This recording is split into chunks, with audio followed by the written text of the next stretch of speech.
이번 시간에는 신인합일에 대해서 말씀드리려고 합니다. 이 신인합일에 대해서 좀 도문에서 오해되고 있는 부분들이 있어서 제가 이것을 말씀드려야 되겠다 하는 생각에서 이 문제를 한번 짚어보고자 합니다. 보통 그 도문에서는 신인합일이라고 하면 이 동신이라든지 또는 조상신들이 와서 후천되는 순간에 나와 합일돼서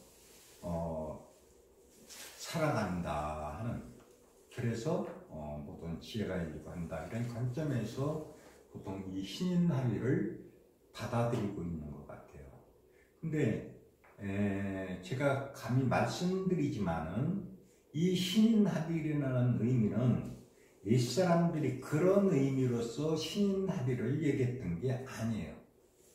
우리가 여기서 신인합일이라고 했을 때 이 신이라고 하는 이 문제는 옛사람들은 이것을 어떻게 바라보고 있느냐 하면은 만물에 어떤 작용하는 원리를 신이다 이런 뜻으로 얘기를 하고 있어요. 그러니까 이것을 알 수 없기 때문에 신이라는 의미를 갖다 붙인 것도 의미도 되고요.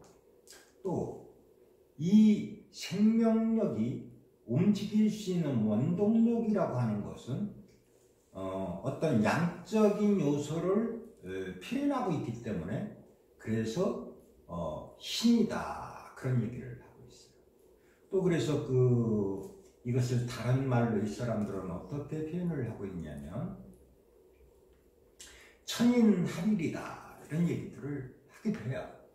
이게 무슨 얘기냐면 즉 하늘의 이치가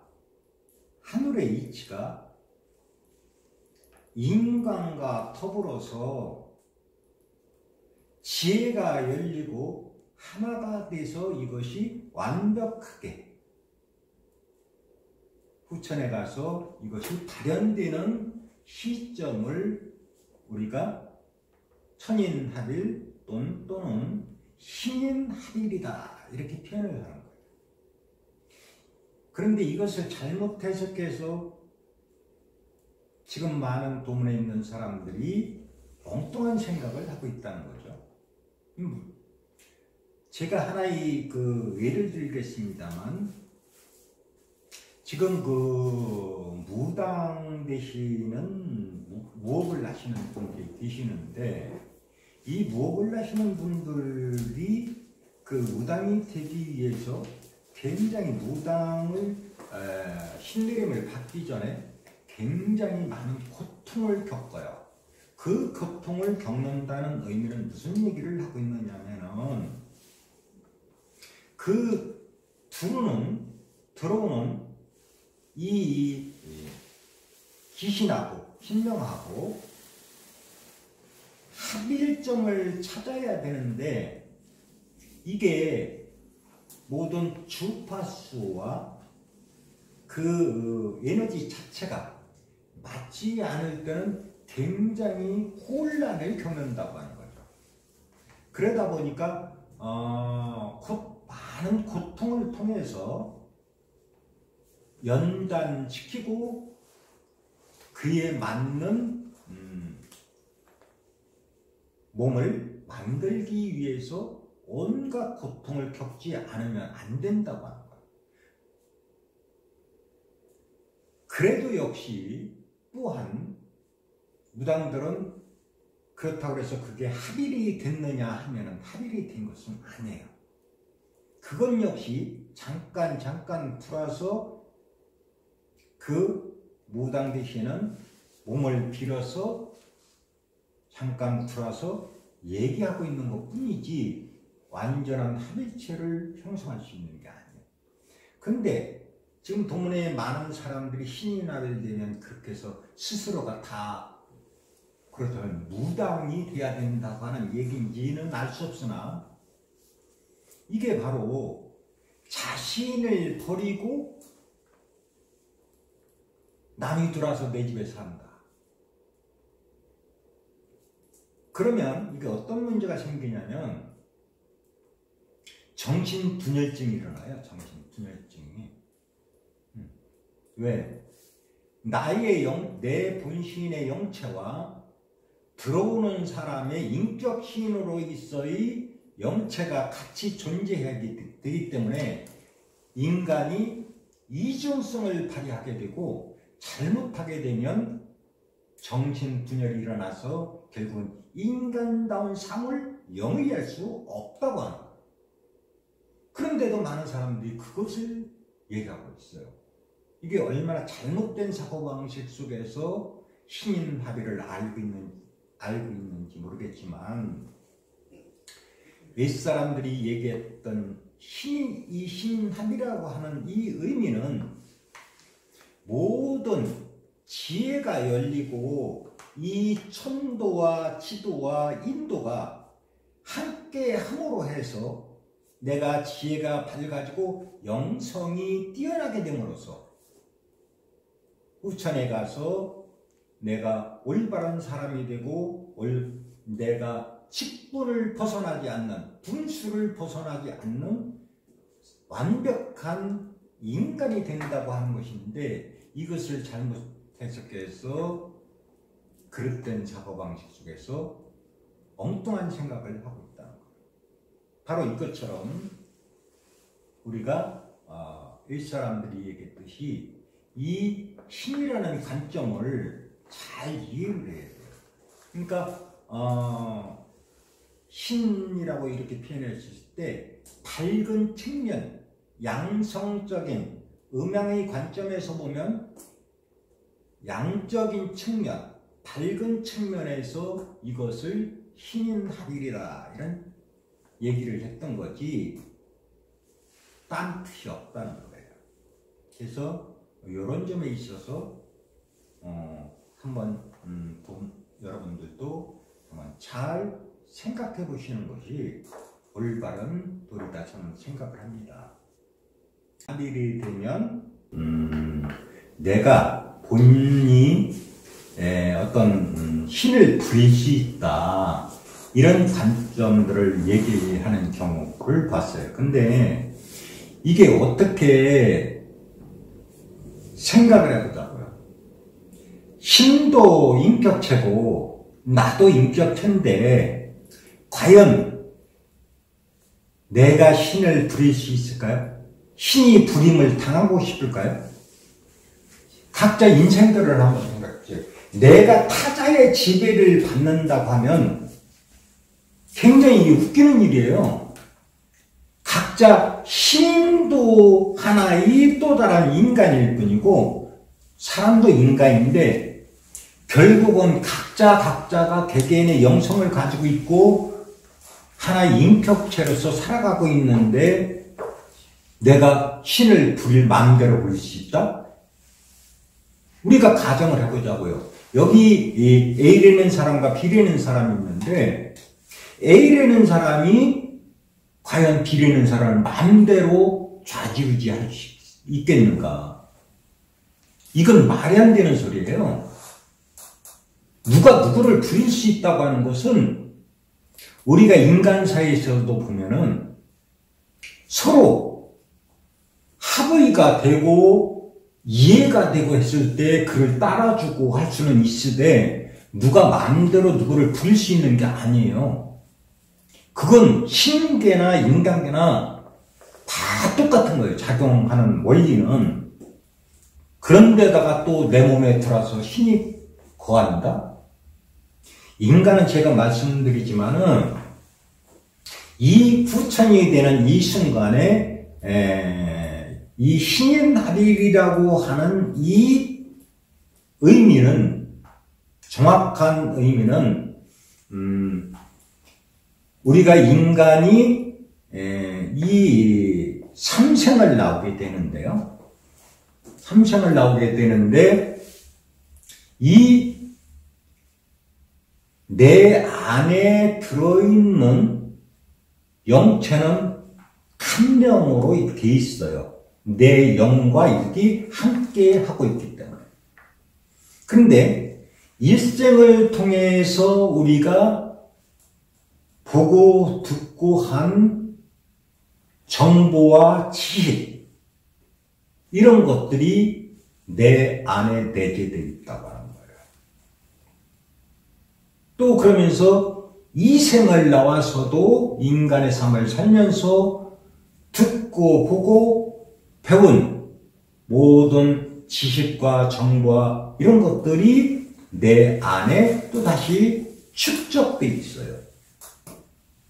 또한 지금 삼생을 나와서도 마찬가지로 내가 현생에서 보고 듣고 배운 이런 지식체계들이 전부 다 내 안에 내재되어 있다는 거예요. 그런데 지금 이 선천 과정에서는 분열 발달의 과정을 가고 있기 때문에 쉽게 해서 일생 때 배운 것과 이생 때 배운 이것들이 하나로서 융합되지 못하고 쓸 수가 없다는 거예요. 그런데 후천이 되는 과정에서는 이것이 이 에너지 자체가 기의 흐름이 하나로 묶어지기 때문에 근기로 인해서 연결고 묶어지기 때문에 하나로 통한다는 거예요. 그래서 그때는 인간들의 지혜가 지금 이 선천에 살고 있는 사람들이 생각하는 것과는 감히 상상할 수 없고 생각할 수 없는 모든 지혜의 총 역량이 발휘된다고 하는 거예요. 그래서 이것을 옛사람들은 신인하리이다 이렇게 했던 거지, 누가 내 안에 타자가 나의 삶을 지배하고 내 안에 들어와서 나를 지배하는 이런 잘못된 그런 역사는 없다고 하는 거예요. 그래서 이 옛사람들은 무슨 얘기를 했냐면, 우리가 보통 대기만성이다 이런 얘기를 하잖아요. 절대로 봄에는 과일이 열어봐야 풋과일이에요. 봄, 여름 과정에서는 아무리 과일들이 열어봐야 풋과일들이고 그 과일들을 오래 두고 먹을 수도 없어요. 근데 가을에 풍성한 열매를 맺는 열매들은 저장도 오래 하지만은 인간한테 유익하고 인간이 많은 영양분을 습득할 수 있는 그런 온갖 과일과 곡식들이라고 하는 거죠. 그래서 보통 우리가 여기서 어린아이들이 이렇게 천재성을 가지고 있는 애들이 있잖아요. 보면은 왜 그러면 이 천재라고 했던 아이들이 그것이 오래가지 못하고 늦게까지 천재성을 발휘하지 못하고 일찍 그 천재성이 소멸되는 과정에 있느냐 하면은, 이 온갖 시련과 비바람을 맞지 않은 이 과일들은 내구성에 있어서 튼튼하지가 않다는 거예요. 그래서 한 번에 어렸을 적에 많은 그 천재성을 발휘해서 그것을 쓰게 되면 잘못하면 바보 천치가 된다고 하는 거예요. 그게 아직 익지 않은 과일이 향기를 품어내니까 그래서 이 옛날 사람들이 이 대기만성이라고 했던 이유는 봄의 과정과 여름의 과정, 이 가을의 과정을 거침으로 해서 완벽하게 익어진다고 하는 거죠. 그래서 대기만성이라는 표현을 했던 거예요. 그러다 보니까 이 삼생을 나온 사람들이 후천을 넘어갈 수 있는 거고요. 최소한 그래도 이 생을 나와서 살아가는 사람들이 삼생을 후천에 넘어갈 수 있다고 하는 거죠. 일생을 나온 사람들은 절대로 후천을 넘어갈 수가 없어요. 왜? 봄, 여름 과정을 거쳐야 되기 때문에 비바람을 맞지 않은 자는 튼튼한 오곡의 열매를 맺을 수 없다고 하는 거예요. 그래서 늦게 열려야 늦게 온갖 시련과 고통 이런 것들을 겪어야 인간도 완성이 되고 만물의 곡식도 과일나무도 완성이 된다는 거예요. 그러니까 이 전경에 무슨 얘기를 하고 있어요? 화복이라 일어나니 그러니까 화가 먼저 와서 단련되고 해야 복을 받을 수 있는 것이지 복이 먼저 오는 것은 나중에 필히 화가 온다고 하는 거. 우리는 그러니까 정산 이 양반이 무슨 얘기를 했냐면 그러니까 가난하고 병들고 어리석은 사람이 다 내 사람이다 하는 얘기예요. 왜? 그 이면 속에는 연끌기 위해서 봄, 여름 과정에서 빈약하고 힘들고 지치고 하는 이 과정들을 겪어서 가을에 가서야 비로소 튼튼한 열매를 맺는다 하는 이 의미가 그 속에는 있다고 하는 거예요. 그러다 보니까 삼생이 인연 있는 자가 나를 쫓는다 이런 얘기를 했던 거예요. 삼생이 없는 자는 삼생에 인연이 없는 자는 후천을 갈 수가 없다고 하는 거예요. 그러니까 지금 사람들이 잘 사는 것을 부러워하시면 안 된다는 거예요. 왜? 이미 삶 속에서 각자 삶 속에서 지나온 1, 2, 3생을 통해서 이 부의 균대는 똑같이 줬던 거예요. 단 일생을 낳은 사람들은 해원에 의해서 한 번에 먹어치우는 경우예요. 삼생을 낳은 사람들은 똑같은 양인데 이것을 3등분 했을 때 당연히 빈자가 될 수밖에 없는 거라는 거죠. 그러니까 하늘은 공평하다고 하는 겁니다. 그래서 가난한 것을 부끄러워할 필요가 없고요. 그것이 내가 후천을 가기 위한 지금 하나의 수양하는 단계다. 이렇게 생각하시면 훨씬 더. 또 그리고 우리가 그렇잖아요. 꼭 우리가 재물이 많아서 좋은 것만은 아니거든요. 우리가 학식을 통해서 지혜를 통해서 가지고 있는 것도 이것도 부자예요. 어떤 가치를 가지고 인간다운 삶을 살아가면서 행복을 느낄 수 있느냐? 행복함을 가장 많이 느낄 수 있는 사람이 부자죠. 재산을 아무리 갖고 있은들 마음속에서 고통이 일어난다고 하면 그거보다 불행한 일은 없잖아요.